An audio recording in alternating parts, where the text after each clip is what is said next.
Just because someone has God in their life, just because someone is called by God, just because someone is covered by God, just because someone is favored by God, does not mean that they won't come to you, and doesn't mean that while you're in a relationship with them, they won't demonstrate great and deep flaws.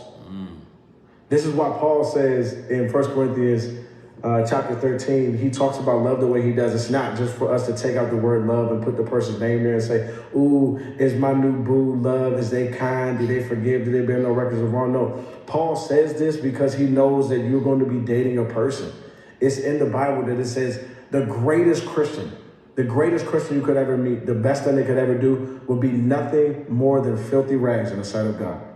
There is ultimately none perfect but the Father. And so when you come in a relationship with someone, you are going to be dealing with someone who is fundamentally flawed.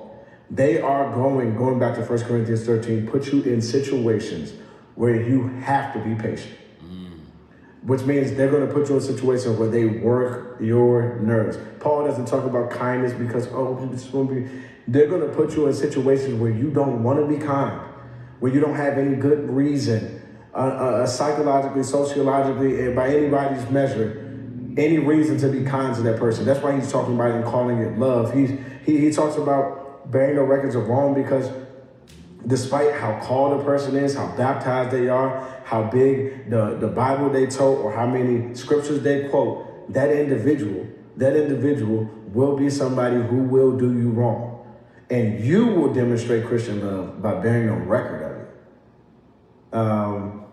Godly dating does not mean that you are going to be dating God himself.